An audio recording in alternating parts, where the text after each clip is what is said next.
Welcome to Color Mixing Big Back Edition. I had an 8-piece with the Cajun corn combo, and now I'm using this wing wipe to show you how to mix colors. Step 1, you see me using that color chart that I made a video on yesterday and that none of y'all watched. Go back and watch it. Anyways, I'm comparing it to the closest hue on that chart, which is phthalo blue mixed with some cadmium yellow. So now I know where to start. And I'm also going to put down some cadmium red and some burnt umber to act as neutralizers. If you're familiar with your color chart, you know that red and green are complementary colors, which means they mute each other out. And that's the 4 colors I will be using. I also put down a little bit of titanium white. I don't know why I do that. I think I get scared sometimes, and I just always need to have it on my palette. But you'll see in this video I don't even use it, but it's there. Okay, also a little tip, if you work digitally, like I know all my reference photos I look at through Procreate, you can use the eyedropper tool in Procreate and then open up your color wheel and it will show you like the root of where that color came from to kind of help you figure out where to start in mixing. Okay, so next is the fun part. I'm mixing equal parts of phthalo blue with cadmium yellow and give it a mixy mix. Look at me using a palette knife. Very professional, never do that, but I am for this video. And you'll see we're already almost there with the color. It's almost a perfect match-ish, kind of. We just need some tweaks, right? And so I do go back in there and add a touch more cadmium yellow to make it a little bit more vibrant. But this is our base mix. And the color was a bit too vibrant, so I'm going to knock it back just a touch with a little bit of burnt umber. I'm going to mix that in there. So anyways, we're just going to watch me mix in 3 times speed while I just rave about Wingstop Ranch. What do they do? How do they make this ranch?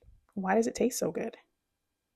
Questions that need answers. But anyways, now I'm gonna go in and add just a touch of cadmium red. See how I'm mixing it on like another pile? It's because I'm scared. I don't want to ruin the whole mix. I'm scared. So I'm gonna try a little bit on the side. And then eventually I get brave again and I scoop that second pile back into the first pile and I give it a good mix.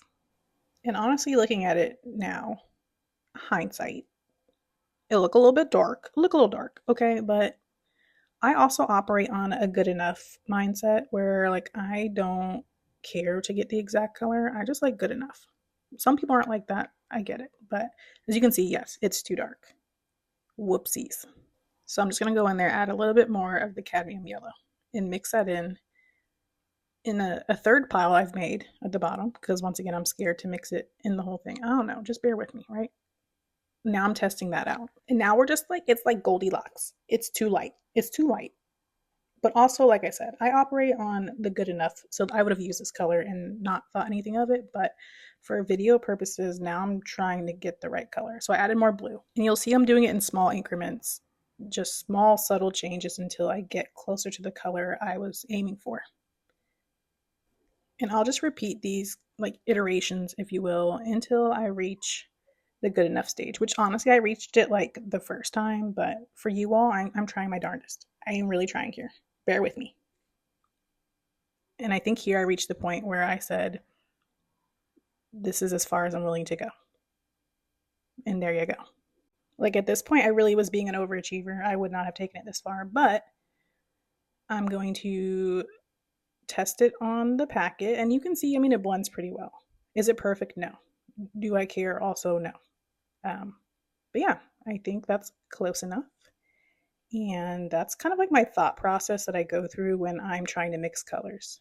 It's a little chaotic, but if you just focus on identifying the hue and then the chroma, which is like the saturation of it, and then the value, like the light and dark of it, and kind of break it down that way, I think it helps you with your color mixing. So hopefully this was helpful.